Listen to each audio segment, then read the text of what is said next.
Hi, welcome to In the Cool of the Day, and today's segment, Keeping It Real with Donna Burks. David, again, is not here with us today, so it'll just be Tiffany and I. So in our last show, we spoke with Tiffany Santana about the mission and history of Bethany House of Northern Virginia, which is a shelter for women and children of domestic violence. In this segment, we're going to focus on the individuals that work side by side with the staff to demonstrate God's love and a servant's heart. Please join me in welcoming the Communication Coordinator for Bethany House of Northern Virginia, Tiffany Santana. Tiffany, thank you for being here with me again for this segment. Thank you for having me. Now, last time we were able to talk a little bit about Bethany House and the program, what it offers, and we hit on the subject of personnel, so staff and volunteers. So today we're going to focus a little bit about those volunteers and more about what they do. Okay, so tell me a little bit, just in general, to you, why is volunteerism so important?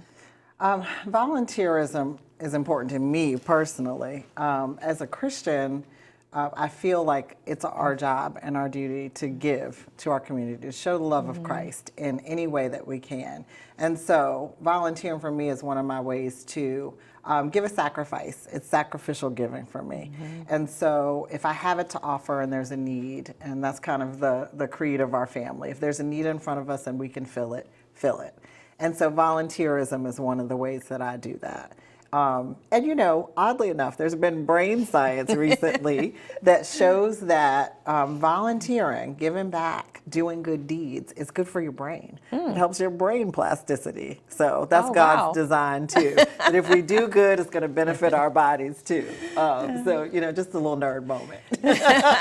So I wonder, does it create, was it dopamine when you get the good feeling? Yeah, dopamine, and it enhances the plasticity of the brain. Okay, so that means you can stay off Alzheimer's and dementia and all that good stuff? Exactly. Okay, that's a good reason to do it. And you know, thinking about it too, when the scripture talks about tithing. So yeah, 10% of funds, but what about 10% of our time? Exactly. You know, we don't think about that a lot of times, that we should be giving back. Absolutely, and that's how I got involved with Bethany House. I started a company in 2013, and one of the things that my husband and I decided is that we and anybody who worked with us would have to tithe a day of time. And initially, my idea was that I was going to go once a week to different organizations, but I called a bunch of organizations and no one called me back except Bethany House. Oh, wow. So that's definitely where God wanted me.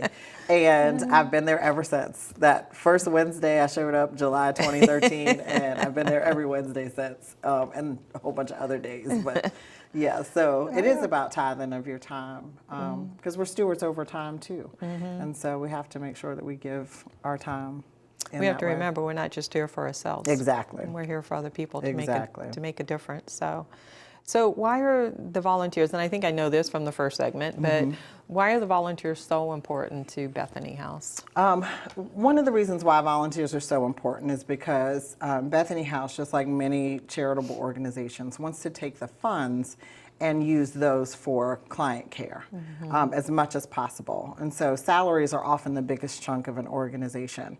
And so if you can get volunteers of all different kinds to do all different kinds of work, whether it's stuffing envelopes or organizing a pantry or doing computer tech work or doing childcare in the shelter, it frees up time that the staff doesn't have to do those jobs so that they can really focus on what they were hired to do, which is client care and counseling and case management and administration of the office and things like that. So it's really important that volunteers come in, free them up, the staff up from having to do those jobs, but also it helps the organization to use the funds more for the women and children. Okay, so what are some of the actual roles? Do you have like job titles for a lot of the volunteers? And a lot of times those job titles get made up as we come in. There are some very specific volunteer roles that have titles. Like I mentioned, we do have childcare that we need. There are people who come in and do job training and resume training. So there are some specific roles like that. But when I came in, although I'm formally trained as a writer and a teacher, I do a lot of writing tasks and a lot of communications tasks. That's how I fell into the communications coordinator role, which is a volunteer role.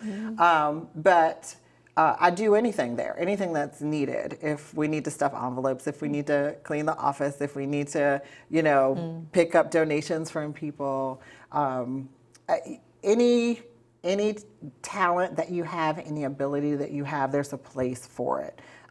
Sometimes the organization doesn't know exactly what's needed until we're sitting in an environment where, whoops, I need some help here. So if you do event planning, if you do fundraising, if you can make phone calls or answer phones, there are so many things that are needed and necessary. And if you just show up with a willing heart, Olga will put you to work. Olga's the executive director. She'll find something for you to do. Now, what about the hours, though? Because a lot of individuals may be interested in volunteering, but they also work full time. So how can that work together? There are a lot of ways to make that happen. The volunteer hours don't necessarily have to be done on site. Okay. There are several remote jobs that you can do from home or from your office that can help the organization quite a bit. I do some volunteer work at home. I've built a website for Bethany House from home. I've made phone calls to businesses to ask them to support Garden of Light. Those are things I've done from home. So we're open to anything that you can offer, whether it's coming in and serving for a couple hours a week, or we have one volunteer that comes almost like a full-time job all day, every day. Wow. Monday through Friday. And then we have volunteers that might come once a month. So whatever you're willing to give, we're happy to accept it because every moment that you volunteer helps. So are the board member staff or are those volunteers? The board members are all volunteers. Okay. They volunteer to serve their time. They give their expertise. Our board is an amazing, diverse group of people that have all different kinds of backgrounds. We have church administrators, we have counselors, we have people who work in law and industry. So many different kinds of people work on the board. Wow. We have one woman who works in theater, just people who have hearts to serve women. So they're all volunteers as well. Okay. So what about childcare? If you have children, they can come during the day, but are there facilities for that or services for childcare, or they need to find their own? When you're volunteering, Yes. It depends on the age of the child. I have a Okay. 12-year-old, so sometimes he'll come and help me. Okay. He's old enough that he can Yes. come and do some work there. But as far as little kids, there are areas that the kids can come and be entertained for a while. Okay. But typically, we like to, have volunteers come and be unencumbered so Yeah. that they can do the work. Okay, great. So let me ask you this: as a volunteer, and we touched on again in the first segment, but you get to know. In some cases, you're in the office. In some cases, you're working with the women or the children. What have you seen with that? Does it make it harder for some of the volunteers that's not used to forming those type of relationships, and then the person leaves, or what have you seen? What I've seen mainly is that there's a family that's built, and so it's really celebratory when a woman leaves because you know that she's moving on to something greater, and she's walking a little closer to her purpose. And so it is a bittersweet moment that you're not going to see, people as often as you would. But it's usually celebratory, like she made it. Yeah. She got over. And they come back. They never really leave. They come back. They, aftercare, they come to aftercare events and stop by the office often. They become volunteers and activists for the organization. And so one of the things that the women say time and time again is that it's a family, it's a home. And so you don't just leave family. You often create this network and bond that lasts a long time. Speaking of, do you guys do recognition? This is going to be a two-part question. So one for volunteers, And then two, actually, when a woman is leaving the shelter, is there some type of little tradition that takes place? As far as I know, there is a little, sending off ceremony that happens within the shelter. Okay.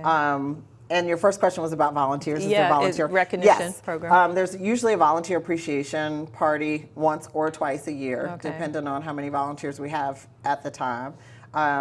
And we often award or give our Doris Ward honor at Garden of Light to someone who has volunteered or contributed. So there is recognition. We like to celebrate volunteers. There's a volunteer of the month.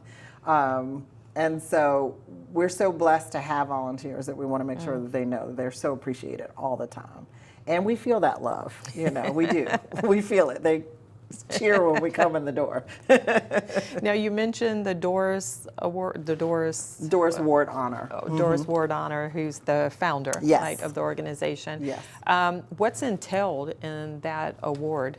The Doris Ward Honor is something that we started a few years ago, and we present that award at the Garden of Light. And it's usually someone that in the community who has either done something spectacular for the Bethany House organization or for domestic violence eradication in general. Okay. And so typically that person will be in alignment with the values that Doris Ward, that she held close to her heart. And it's an honor that we take very seriously and that we feel we give a lot of weight to. Okay. Because Doris Ward was such a special woman. I never got to meet her, but she was so special that I feel like I've known her. We keep her memory alive and we keep her plan and her purpose alive. And so when we bestow that honor on someone, it's really something special. Wow. So it usually has to do with someone who takes special care in the ending of domestic violence. Okay, great. Well, we are going to take a short break. But we will be right back after these announcements. So stay tuned, because when we return, Tiffany will share what you can learn about yourself while volunteering. Okay, so stay tuned.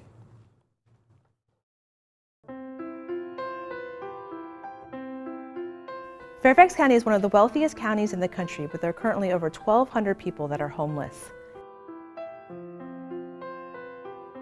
59% of the adults in these families are working but unable to locate affordable housing.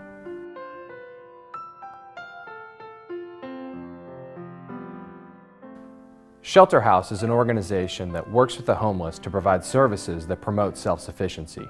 Housing is the key to getting these Fairfax citizens back on their feet. We're looking to connect prospective tenants with landlords that are willing to give them a chance. If you or someone you know is a landlord and has a property to rent, please contact the Shelter House.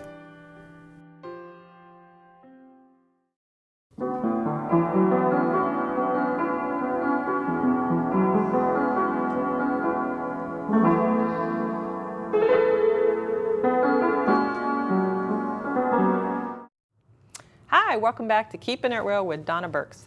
Today we have the pleasure of honoring the hearts of the volunteers at Bethany House. It's a Christian organization that provides shelter and aftercare for victims of domestic violence.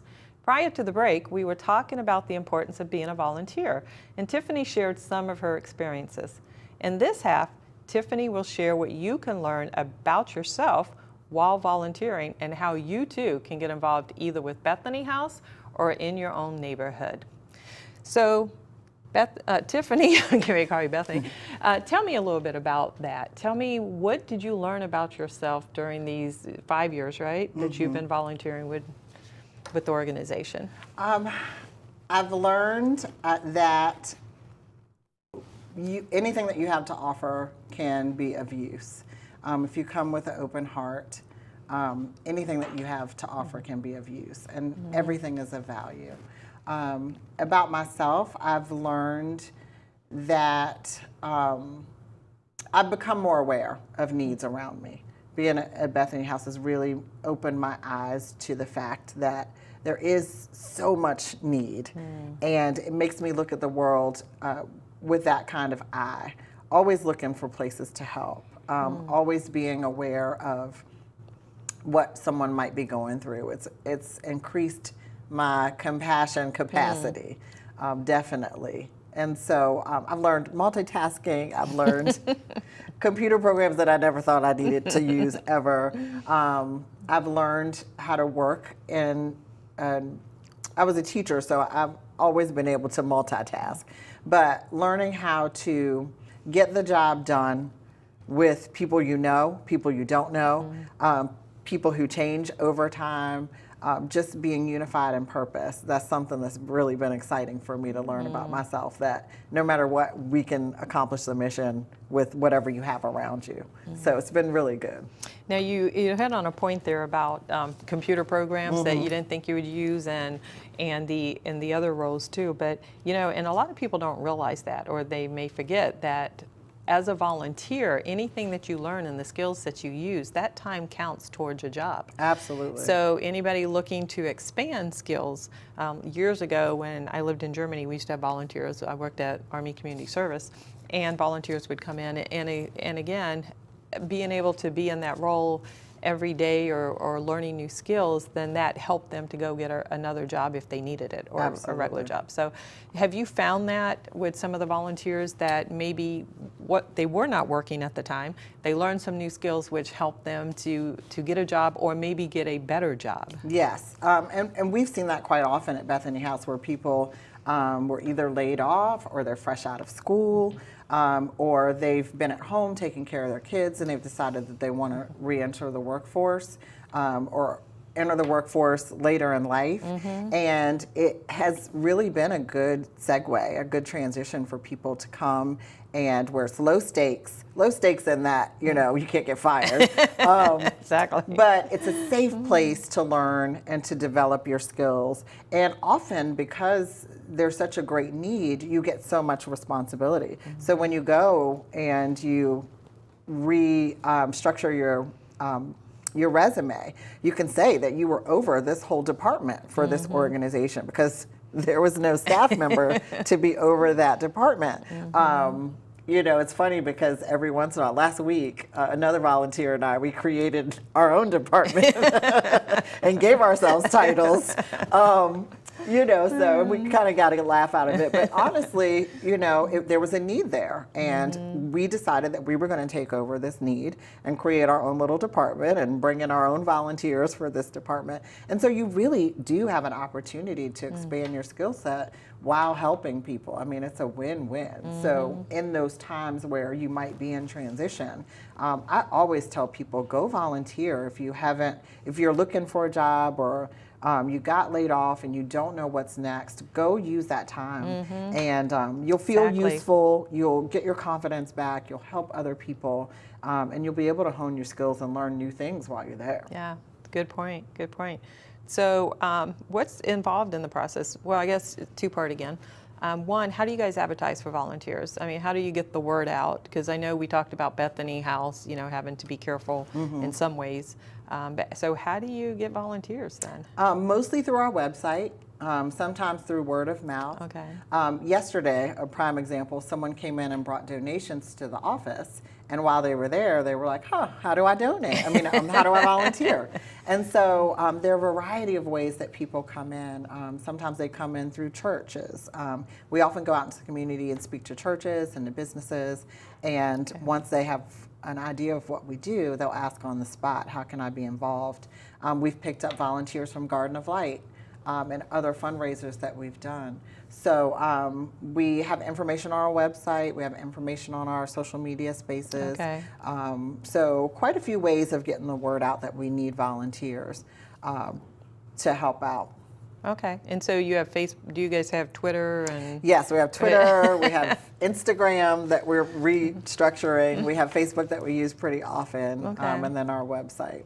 Okay, so what's the process? If someone was interested in being a volunteer, what's the first step other than contacting you? The first step after you've contacted someone on staff, we ask for a background check.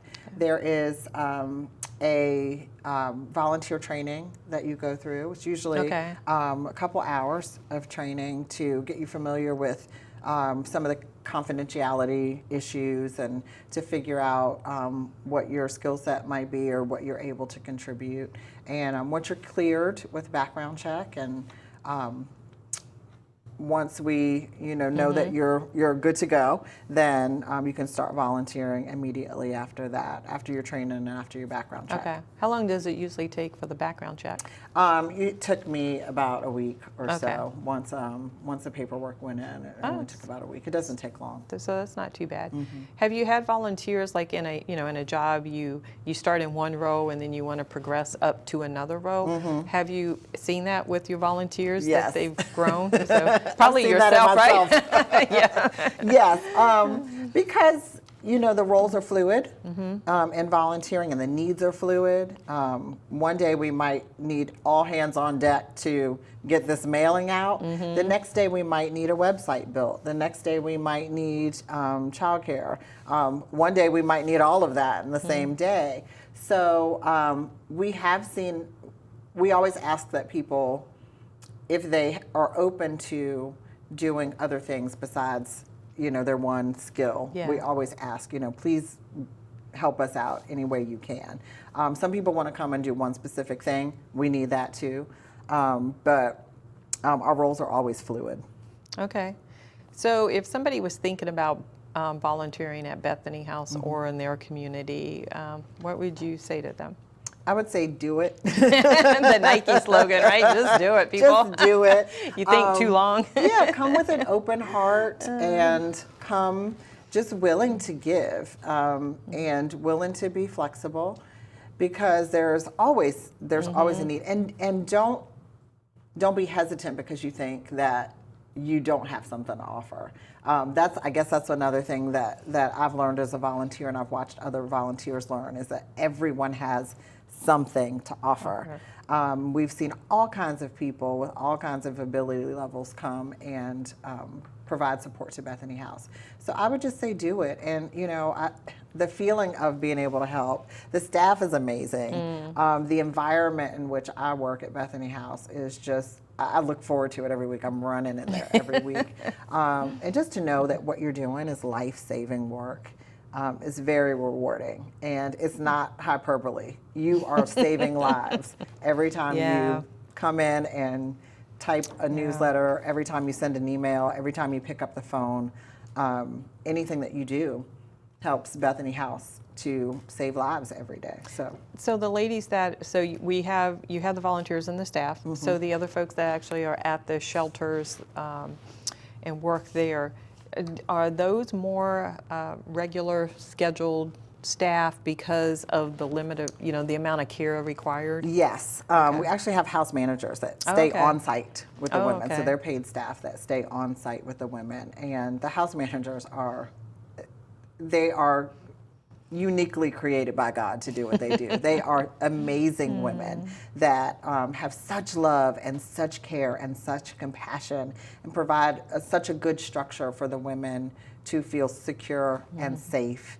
And they create an atmosphere of family there that's I'm sure very settling for them, that allows them to be at peace and allows them to be secure. So we do have staff there. Okay. And then we have volunteers that go in and do the child care there. Okay. And those folks, do they have to sign like a non-disclosure? Yes, because confidentiality, because of the agreements? agreement. And so we Okay. have volunteers that go and also provide Bible study and all kinds of things. So like I said, anything that you can offer, there's a place for it. So I was just thinking about kids as you were talking, the children. They're so resilient and they bounce back, but it would be kind of nice to do fun things, with them once in a while. So are there opportunities to, you probably maybe not be able to go there, like somebody wants to do a one-time event, take the kids and sponsor them at go-karts or something. There right? have been events that have been done, like a church will open up for a pizza party or something like that. With the children, we always have to be super careful to make sure that they're in a safe environment, that other children don't know that they are in a domestic violence shelter. We're careful to make sure that they're not in a situation where another kid in the community might know them and know the situation, and then they're compromised in that way too. So true. we always have to, there's so many considerations with this population that you sometimes don't think about. Yeah. That's another thing that I've learned as a volunteer is, you know, how much care it takes to make sure that the kids are protected and the women are protected and that their needs are met while they're transitioning. So, Do you find that a lot of the volunteers that come, they end up staying? Is there a minimum amount, you know, or a kind of expected commitment, you know, a year, 6 months, any? there really isn't. We have Okay. some volunteers that have come for a one-day shot where they're coming in to do an event with a group of people, and we need people to get the newsletter out, the mailing newsletter out, and they'll come for one day. Okay, and they they'll stay. volunteer then. There's some like me who they can't get rid of 5, 10 years later. So there's really no requirement, hard and fast Okay. requirement. It really is what you can offer. Okay. Well, you know, and I think that goes for anything in the community, guys. I think you really need to look around you and see where you can make a difference. But our time is up today, and we hope that you enjoyed today's show. We hope that today's show has shown you another side of volunteering and what it can mean, not just to the organization you're supporting, but also to the clients you serve. If you have a servant's heart and would like to find out how you can make a difference, please contact Tiffany or myself. Our contact information is shown on the screen, or you can message us at our ICOD Facebook as well. But again, thank you for joining us today, and we wish you a blessed week, and we'll see you next time. And remember, keep it real.